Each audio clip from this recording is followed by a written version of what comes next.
มื่อนี้ก็มีข่าวดีข่าวไล่ข่าวดีกับข่าวไล่น้ำกัน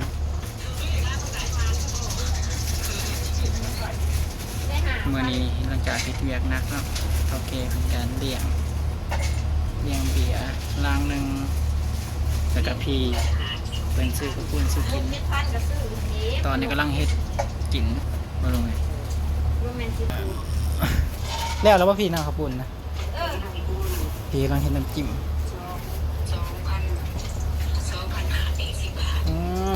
แล้วคือหาย80มันจะบูดูบ่เนาะถอดแล้วบ่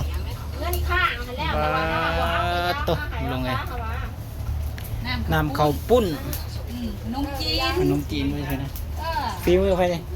ของข่อยนี่แหละของเอื้อยเพิ่นเฮ็ดเนาะน้ำยาป่าเป็นน้ำยาอันนี้คือน้ำยาเนี่ยน้ำปลาเฮ็ดอันนี้จะเป็นต้มปลาเอาไปถวายให้พระเจ้าแน่อาหารเที่ยงบ่ลงเลยมื้ออาหารเที่ยงอาหารแรงมีเมนูก้อยปลาก็มีบ่นี่นี่แล้วใส่ผู้ก้อยผู้บ่ใส่เบิ่ง น้ำปลาใหม่แล้วพริกโอ้ใหม่ดิเอายังห้องอีกเอาขึ้นห้องเอาห้องค้างมาดีไว้ไม่ทันโอ้ใหม่สามปลาค่ะใส่เบิ่งพูนเสียนเป็นได้คักอยู่บ่จ้ำทางไหนเห็ดจ้ำทางนี้เห็ดจ้ำทางนี้เห็ดน้ำข้าวปุ้นทานแล้วป่ะเป็นไงได้นี่ปลาลุงอย่างเห็ดนั่นแจ่วปลาเนาะจำปลาใช่เห็ดเจียวปลาแจ่วปลาพี่น้องเจียวปลาใส่พริกน้ำปลาเจียวนี่ใช่ให้ไปเจียวปลาใส่อันนั้นได้ใส่อันนั้นนะให้ดูในตู้ใส่ดูในตู้ใครหมดแล้วตัวหน่อยนะเอาไปแล้วใส่โอ้ตู้เย็นผู้เบาเอ้ยป้าตัวเนื้อสดๆเลยนี่ขั้นเรียบร้อยใส่หัวหอมขักแหน่พอดีขักกับลิตู้นะใส่พอดีสำหรับของเนาะมีหนังสือพิมพ์อีกมื้อในวันที่เท่าไหร่วันนี้22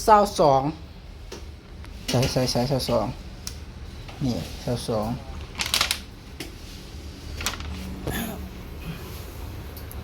ฝีมือเฮ็ดตลอดบ่เฮ็ดตลอด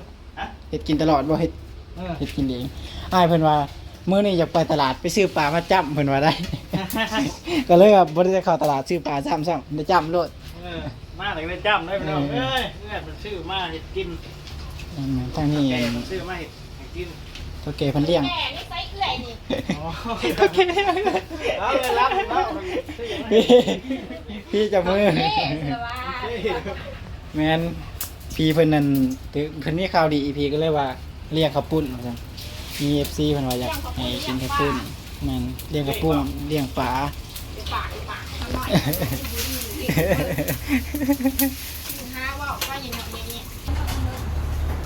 นี่แหละคุณลุงเอ็ดกิน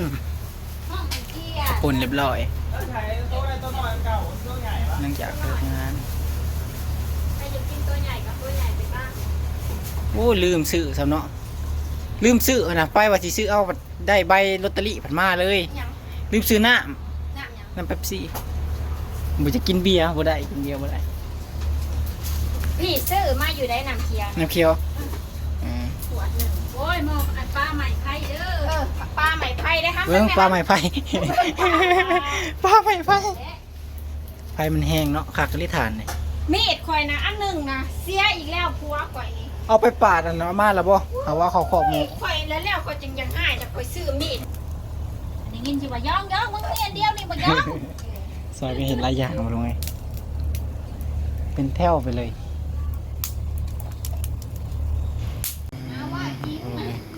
มันจนหายอยู่ได้นะทรงมันต้องให้เราลงทุนสูงก็สูงไปเลยมันเสียใจโอ้เห็ดอันนี้จะคักโคตรว่ะให้อ่ะมาแล้วตัดดีเลยได้ลงไง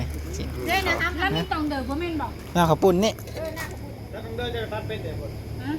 น้ำข้าวปุ้นมาเลยพี่เอาข้าวมาโยกกินข้าวยังต้มปลาพี่บริมาจ้ะเดี๋ยวเปล่าครับ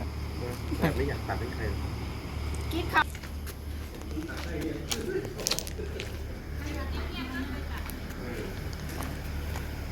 เราว่าเอาแบบได้เราราคา แล้วถามว่าทรงใดทรงใดแล้วก็เปิดขึ้นเลยบอกว่าทรงนี้เปิดแม่น ร้านประจำเจ้าแหละซื้อยังก่อน ไอ้เมย์ นี่เจ้าแหละ คุยแต่เรื่องเมีย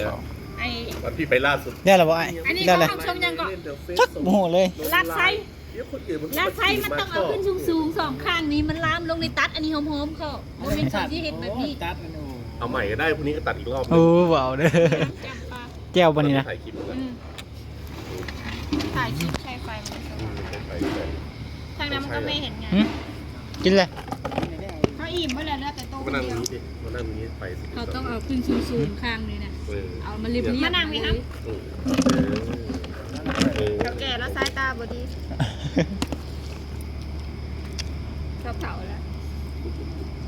ถึงสี่แล้วเผาแล้วกินแหน่พักงานนะบำรุงสายตาบำรุงสมอง เดี๋ยวหยามา ไอ้หน้านั่นดินี่ตัวบำรุงเองเนี่ย บนลืมมือ อืมมันเอ็นมันเป็นหยาบครับ เอ็นมันขยัน อันนี้ ที่กินยาจากอเมริกาแล้วสาวส่งมาให้แค่บอกตาไฟปิ้ง มีกามีเกลือ ยัง เก่า ไม่ปิ้งเลย บอกเลยพี่เอ้ยถ้าตามันเสียแหละยากนอกจากไปลอก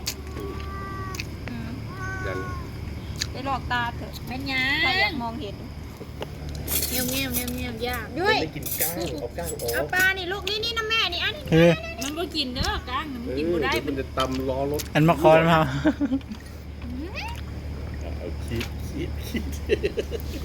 โอ้ยหนูไม่กลัวหรอกก้างมันจะแทงล้อรถอ่ะถ้าพวกน็อตพวกตะปูอ่ะใช่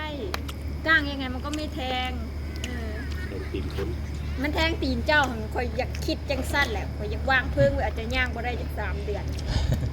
นอนอยู่ห้องก็จมเลยอ่ะ ง่ายว่าไอ้ ยังเอาข้าวเอาน้ำไปย่อเลยเห็นยังไงกินก็ต้องกินเมื่อย่างบ่ได้ไปบ่เป็น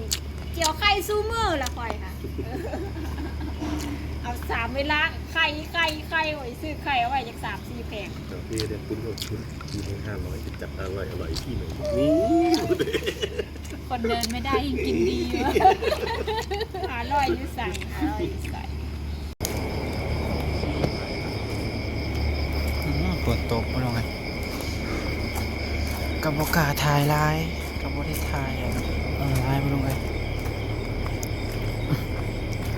เลยโบได้ถ่ายกินข้าวปุ้นนี่ปลาลุงเมืองเสาเดี๋ยวมื้ออื่นเสาคันมันสิเหลือหอนเป็นหอนไปลงไง